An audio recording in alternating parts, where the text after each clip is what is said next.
Thank you very much. First of all, I would like to thank you for the kind invitation for this event. Hello, everyone.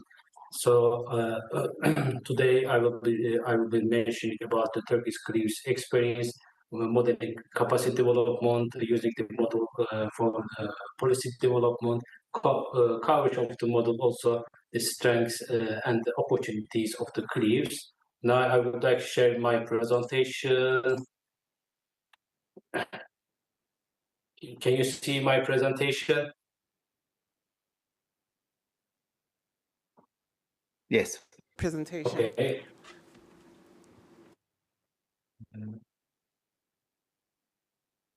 So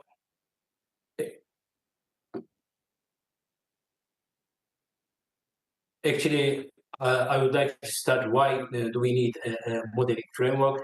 Turkey has become a party to UNFCCC in 2004, then a party to the Kyoto Protocol in 2009. As you know, before the Paris Climate Conference, which was held in 2015, the parties were requested to submit their first INDC. Then its name changed to NDC, National Determined Contribution. These NDCs are the document to show the country's mitigation target of GHG emissions. So, as a climate change department within the Türkiye, this is the first time we started to establish a modeling framework. Then Turkey became a party to Paris Agreement, also announced the net zero target for 2053.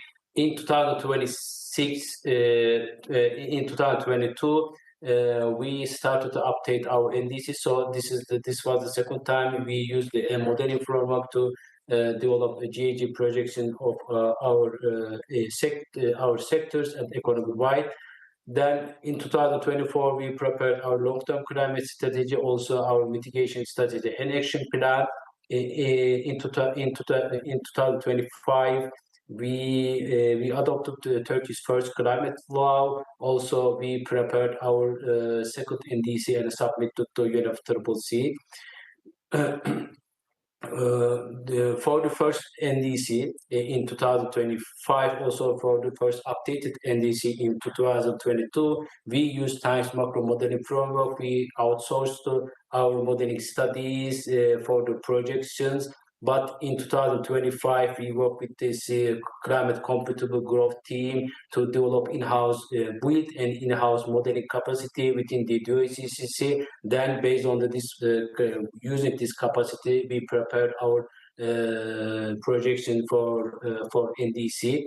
So, to answer the question why we need to model within the Directorate of Climate Change, we need model for the climate policy making based on science. So based on science. So now I would like to mention about the key challenges we faced during the first NDC modeling process. So during this process, as I said, we outsourced the model. So we worked a team consists of a modeler and a sector expert outside of the OCC. We conducted two projects. One was with the UNDP. One was Turkish Scientific Council. They developed the model. They prepared to report on the GHG emission projections, and they submitted this report to us. Based on this report, we conducted stakeholder engagement with our aligned ministries. So if the model work was done outside of the Director of Climate Change, and the early engagement with this sector institutions, especially with the ministries, was very limited. So also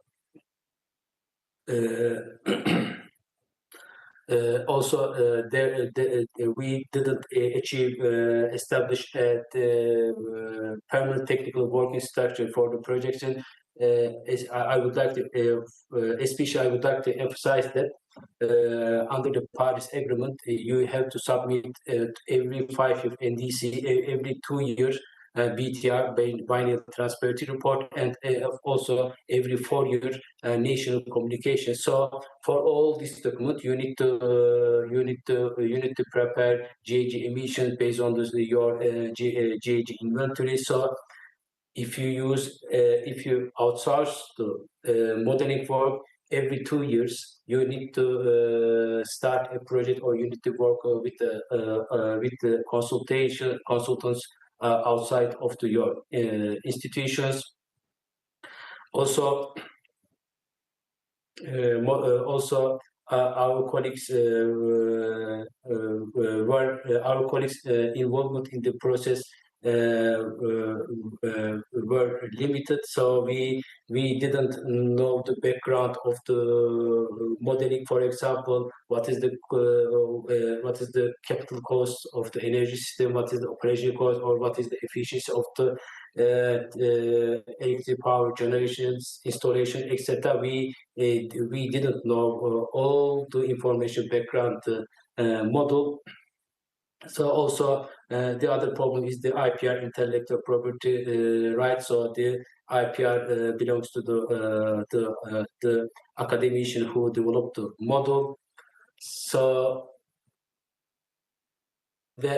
also we didn't know the whole information, whole background information of the model. It caused some challenges in fully align with the enhanced Paris Agreement, enhanced transparency framework. So for this, to solve this problem, for the NDC 3-point preparation, we decided to develop in-house modeling capacity. Also, we decided to develop in-house modeling.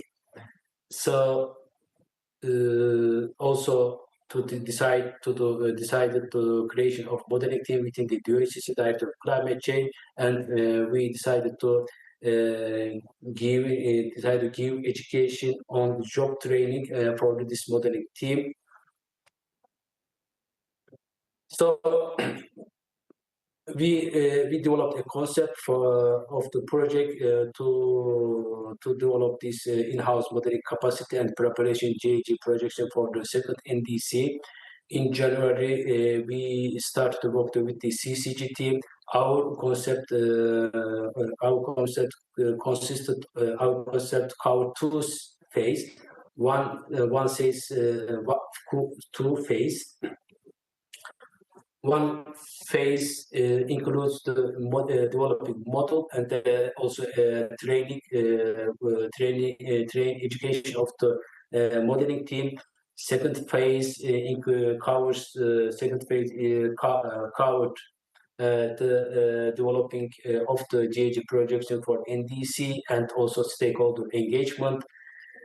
So we started to work with the CCG team in January 2025. Then the CCG team started to develop a model for Turkiye, CLEWs Turkiye model. We shared with them our policies and our data sources, etc. So they developed the first demo model in May. In May 2025. Then end of the May, we had two training sessions. One is online, second is in person in Ankara. The CCG team transferred the model to our team, and our team learned how to use this model to develop a CHG projection, also how to change parameters, policies, target, etc. within the model. So in the second phase, we started to stakeholder engagement with our aligned ministries. We shared the model and the background information into model and the result of the model with our stakeholder, our aligned ministries. Based on their feedbacks, our team, ourselves with our team started to modify the model based on the requirements and feedback from our nation stakeholders. During the second phase, also the CCG team was there, but they they weren't involved in the stakeholder engagement, but if we had a problem, if we had faced any problem we couldn't solve, we applied them, and they supported us to solve this problem. And in November, we finalized our modeling work and also drafted the NDC test, and we submitted our NDC, second NDC, to the UNFCCC. Now we are continuing working with the CCG team to advancing the model.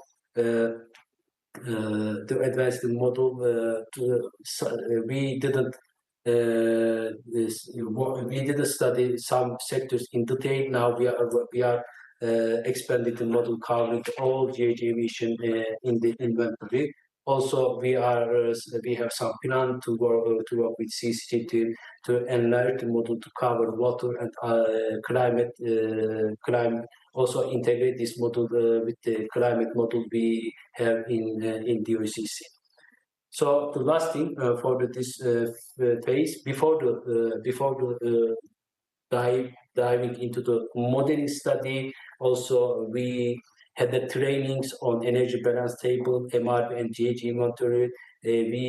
Without knowing without knowing energy balance table, MRV and GHG inventory, you couldn't do modeling work in effective way.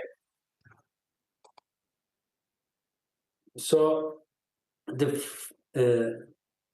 important step is to developing a modeling team. In our department, we have 1 PhD degree, 6 master degree, and 4 bachelor degree. So also this team has expertise, energy, industry, transport, buildings, waste, and affordable sector. Actually, the missing part in our department was the tools to develop GHG projection. Supported by this Pathway 2050 platform, so CCG has provided us the modeling infrastructure and the tools to develop GHG projections. So this picture shows in-person workshop in Ankara. So how to develop our model? Actually, before starting the model GHG emission, we had already published our policy document. One is the climate change mitigation strategy and action plan. Other is the 2053 long-term climate strategy. Climate mitigation strategy action plan covers 7 mitigation sectors. These are in energy, transport, building, industry, waste, agriculture, and rural. And for these 7 sectors, also as well as just transition and carbon pricing, under this strategy action plan, there are 49 strategies and 260 actions. These all actions are not have not quantified target, but maybe 50% of have some quantified target for 2030. So also in the long-term climate strategy, this is the vision document to set out the policy to be implemented to reach the net zero target in 2053. Also, this strategy covers some quantified target for the sectors, especially energy, building, transport, agriculture, waste, rural sector. So we developed our model based on these policies. Actually, we shared this document with the CCG team. Based on this document, CCG team has developed the CLEWs Türkiye model. So for the data sources, in Turkey, we have abundant open data. Every year we submitted our GHG inventory to UNFCCC. Energy balance table is published by the Ministry of Energy. GDP data, actually we use some historical GDP data from OECD, Turkstat, and Eurostat. For the GDP projection, we provided we provided GDP projection with CCG. Population projection we have already published by the Turkstat. Also, an institution of the Ministry of Energy, EMRA, has EMRA published monthly and yearly electricity sector report, production capacity projection, and real-time electricity generation. For the sectoral data, generally we apply the documents published by the national ministries. If we didn't find the data in the national document, we applied for the international sources, or also if we didn't any data, generally sometimes the CCD team produce a data based on some assumptions. So now I would like to mention about our model scope.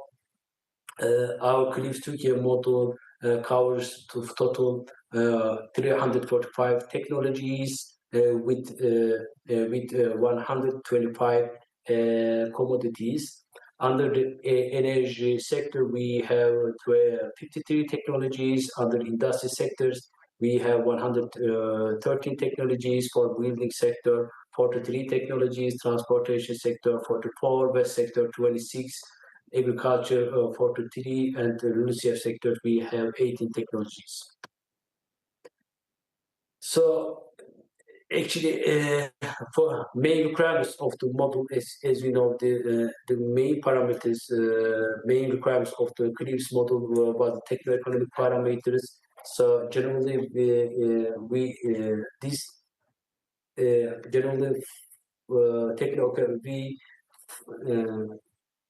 capital cost, fixed cost, variable cost, capacity factor, efficiency, availability factor, operational life. For the capacity factor, efficiency, availability factor, generally we use national data. For the capital cost, fixed cost, variable cost, and operational life, we generally we apply for the International Energy Agency data. For the demands, we use the demands projection generally published by the nation ministries. If we didn't find any demand projection, sometimes we use regression or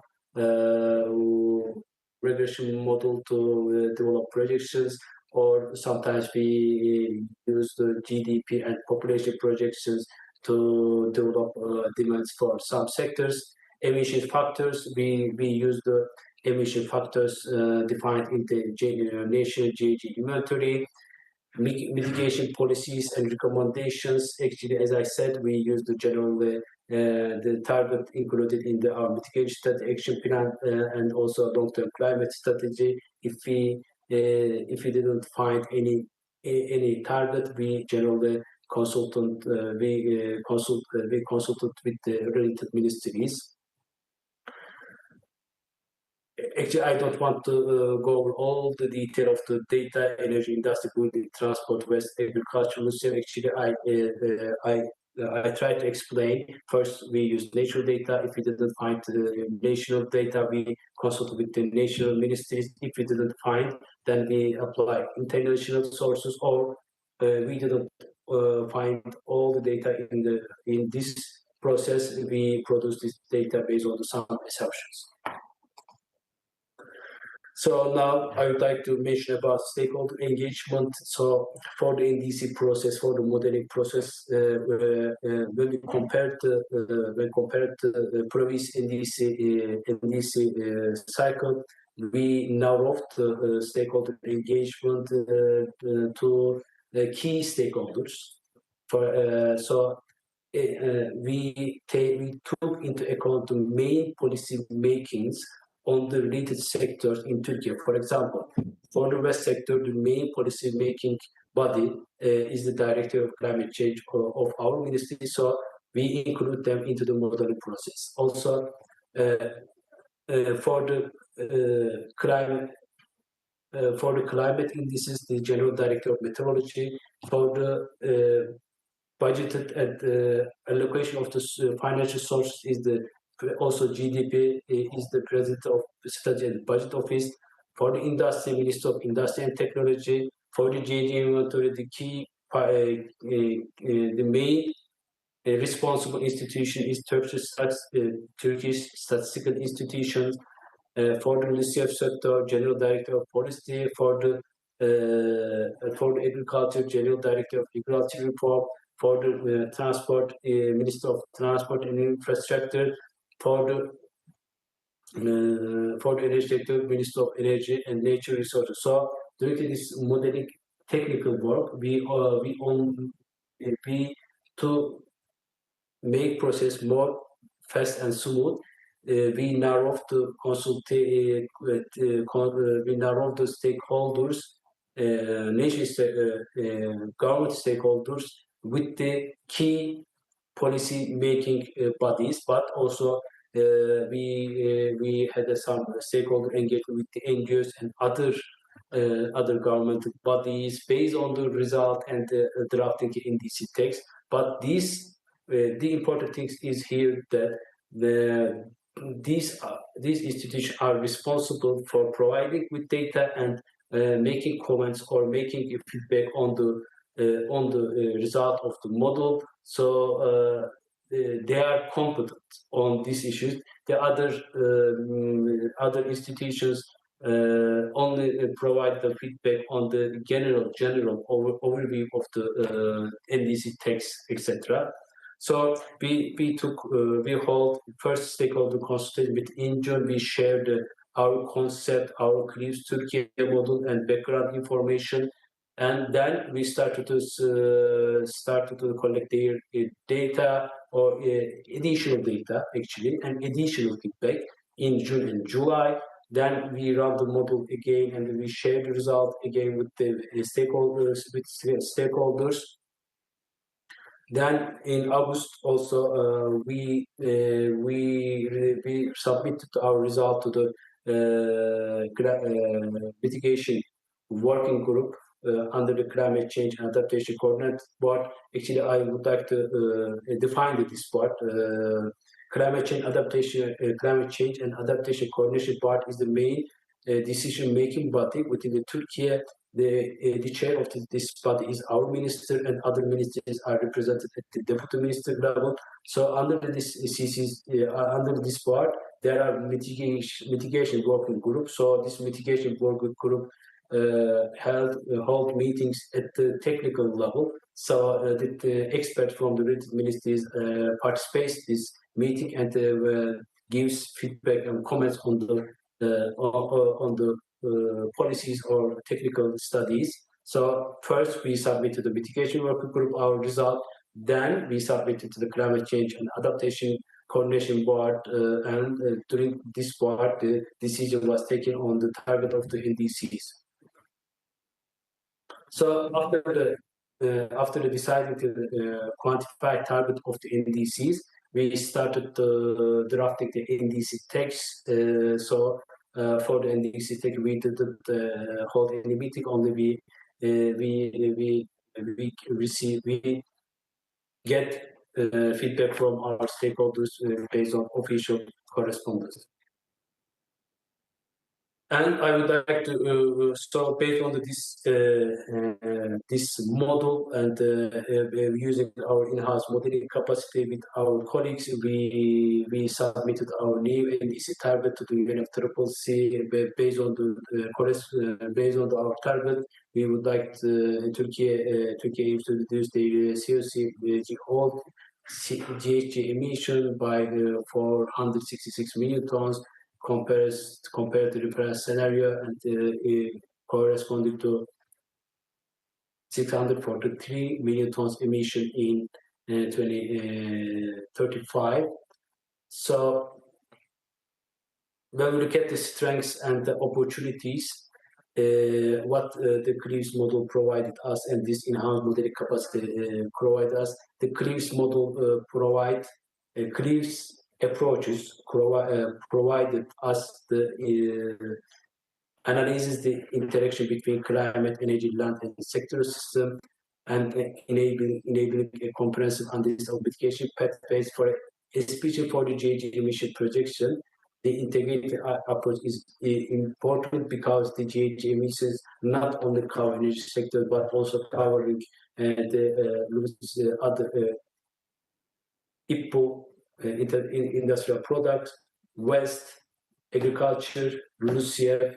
So the CLEWs approach is very important for the NDC development process. So also we we have some strategies and policies, and we have some quantified targets, but the modeling provides us the development of climate policies and sector mitigation pathways through the science-based analysis. So we can compare the effects of the every policies with each other. How much this policy could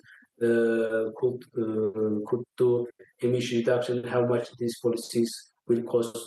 So this modeling framework will provide you to clearly understand the emission reduction potential and cost of the policies. So also having the in-house modeling capacity and having the model in your institution, it provides to getting the data source assumptions and modeling outputs. So the Osmos CLEWs, we work with the CCG, and the CLEWs based on Osmos is an open source. So this open source provide us the easy enhancing nation modeling expertise, and also if you develop model in your institution, it also provides you ownership of the institute ownership of the climate projections. What are the opportunities the CLEWs provides? If you knowing the background information of this analytic work provides you stagnation climate governance, because during the stakeholder engagement you sometimes you come across the question about the model, so you can easily answer the model without any support from outside. So also the other institutions start to engage in this models process, provides the stagnation climate governance. Also, as I said, for the Paris Agreement process, every 5 years you need to submit new NDC. Also, every 2 years you need to submit BTR. BTR includes NDC tracking. So during this NDC tracking, you also need to model. So this CLEWs approach and this modeling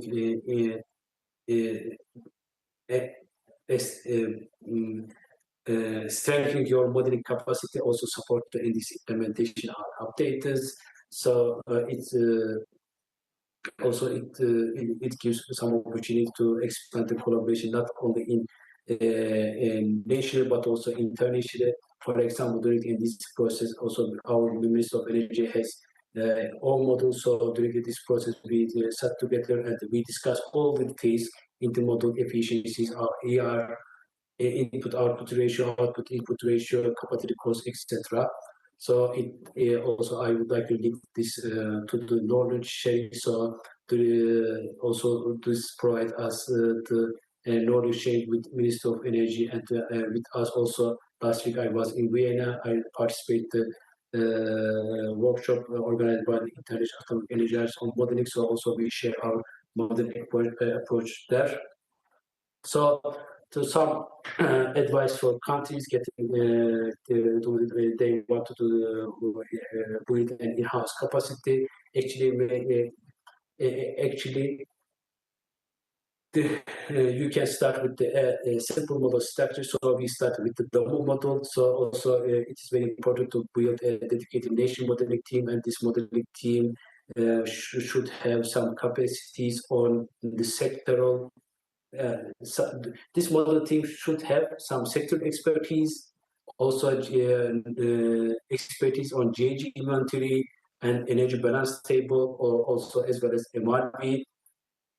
So also it is very important to ensure early engagement of sector institution because the sector institutions sometimes could know this sectoral detail better than the climate institutions. So also it is very important to being transparent and using open for sharing the data with each other too. So transparency also gives us the strength in the modeling because based when you share the data or the result, you can get some feedback and criticize. So based on this feedback, you can enhance your model. That's all from my side. Thank you very much for listening to me.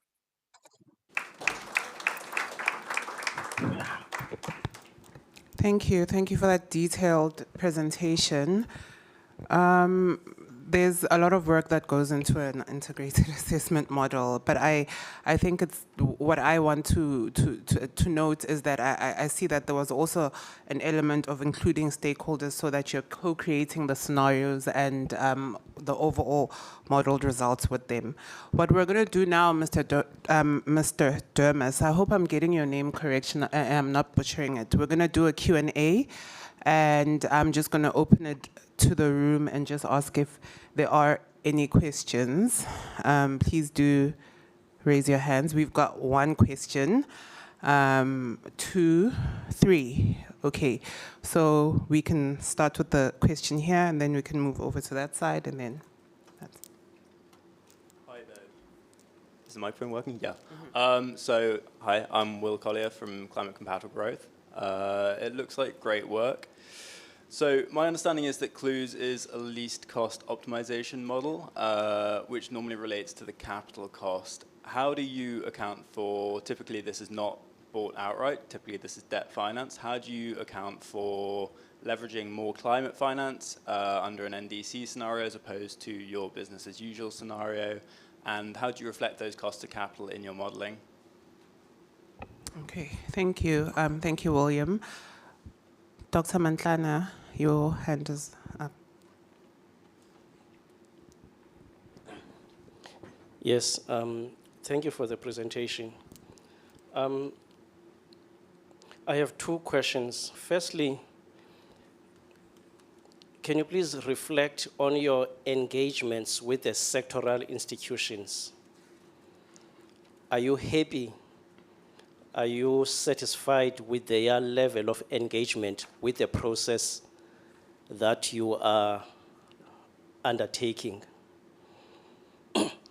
Secondly, are you planning to, I've not read the NDC of your country, so I'm just checking, are you planning to use the Article 6 mechanisms to achieve, in part, some of your commitments, of your NDC commitments? So 2 questions. One is your comment on your level of happiness with sectoral institutions. Are you happy with their engagement? Secondly, is Article 6 mechanisms, are you planning to use some of those mechanisms to achieve your NDC targets? Thank you. Okay, thanks, Dr. Mantla. We're going to take one more question. Travis. Hi, thank you for your presentation. Travis Frank from the Climate Policy Lab at Tufts University. First off, I want to acknowledge that it's amazing how much you did in 1 year. You went from no model to an NDC, and with, I'm sure, support from CCG, but it was a great amount of data collection and analysis, so I just want to, that's fast, and congratulations. My question is, you know, we're in a room and this conference is really about a community of practice, and I appreciate your presentation for building in-house capacity within the government and the ministries. But I'm curious, what about the rest of the capacities in Türkiye around academic institutions or NGOs and that kind of involvement, other modelers, et cetera? Thank you. All right, so that's the first set of questions. You can respond now. Yeah, that's the first round of questions, Mr. Durmus. You can come in and respond to those questions. Thank you for questions. First, First question is about finance. So actually, in Turkey, we would like to develop a NDC framework. So we are now working on this NDC framework based on our climate law. So now we submitted our NDC. Then as an implementation tool of the NDC, as previously we published, we revised our mitigation strategy and action plan, which would be we changed the time horizon. Our previously implementation plan from 2030 to 2035. So based on our NDC, we revised our mitigation strategy action plan. Then under this action plan, we would like to prepare a project pipeline linked to the every action. So based on pipeline, we would like to link to this project pipeline to the financial resources. So this would be our approach. So now we are working on this concept. Actually, we work with some international institution. We would like to finalize this framework end of this year. For the second questions,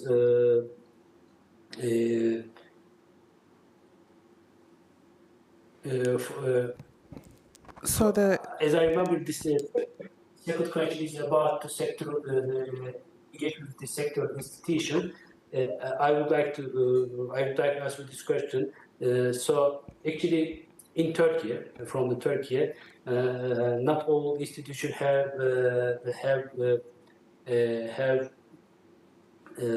knowledge capacity on modeling issues. So only a few institutions have knowledge and experience on modeling capacity. So during the NDC process, we engage with the Minister of Energy, especially so much because they have also an energy modeling infrastructure. They are modeling more than 10 years. Also, we engage very much with the Strategic Budget Office. Also, they have capacity on the CG, on macroeconomic modeling. So based on the expertise of the institution, we involved with them. So as I said, we involved very much with the Ministry of Energy. We involved very much with the Strategic Budget Office, but other institutions we involved. We only get feedback about the targets of the mitigation targets or policy targets, etc. So for the Article 6 mechanism, actually now in Turkey we would like to establish a emission trading scheme. Also in our NDC we keep this open, so it is not any clear decision taken so far, but Turkey, if Turkey needs to use any voluntary actions under the Article 6, Turkey could apply the Article 6 for using this for NDC achievement. But as I said, it is not. It hasn't been decided clearly yet on this issue. We keep this option open in our NDC text. We submitted to UNFCCC. For the third question, in Turkey, actually in academia and also in NGOs, also in other ministries, as I said, especially Minister of Energy and Strategic Budget Office have modeling capacity.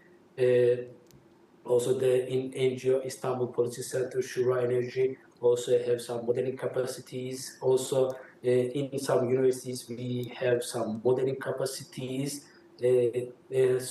So there are a few university and NGOs and government institutions have modeling capacities. So our aim is to develop a modeling capacity within the DOCC based on, as I tried to say, we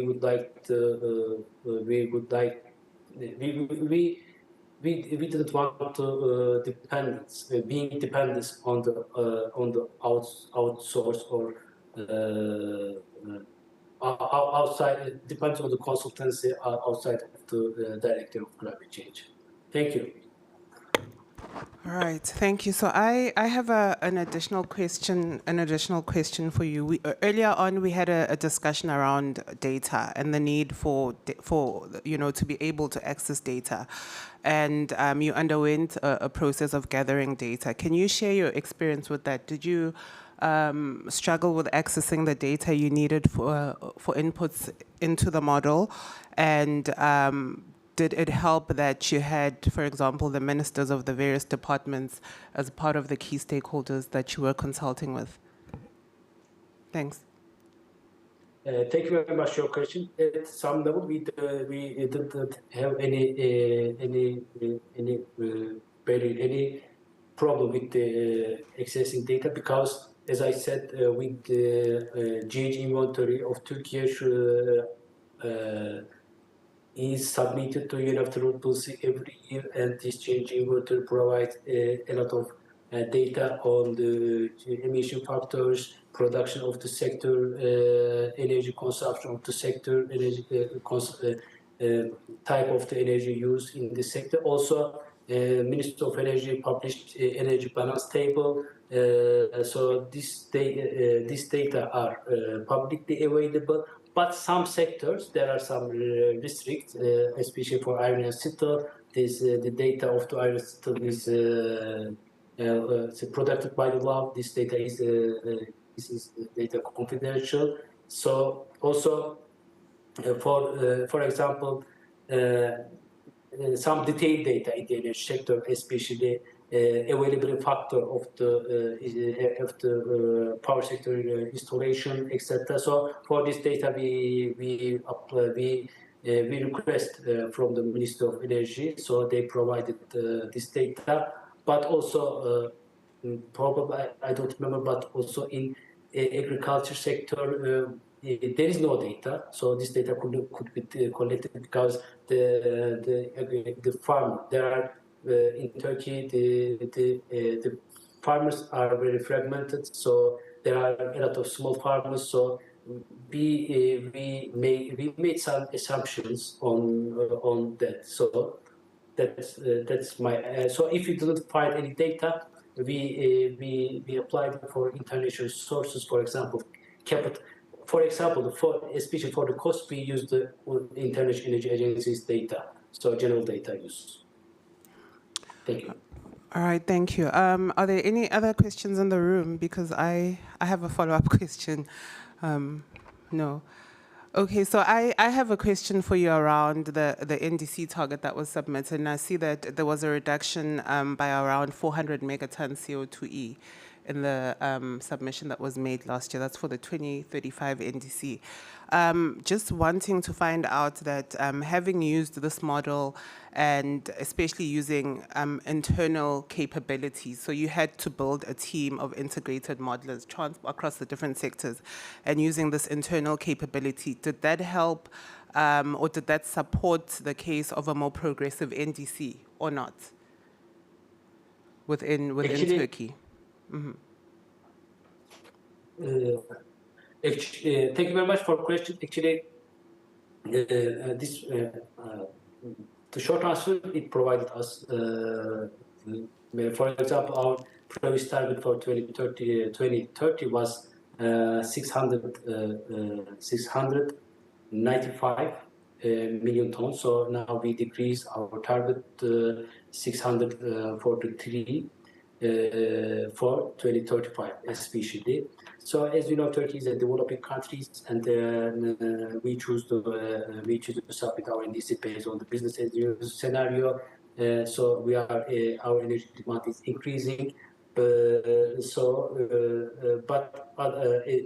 on the Paris policy cycle, every NDC should be more ambitious than previous one. So we hope every next step we will go to the absolute emission reduction and align our NDC with the net zero target.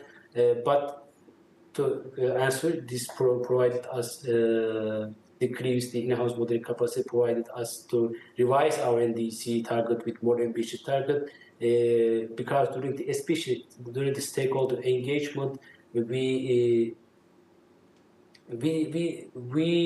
discussed every scenarios, every parameters, every data into the model. So this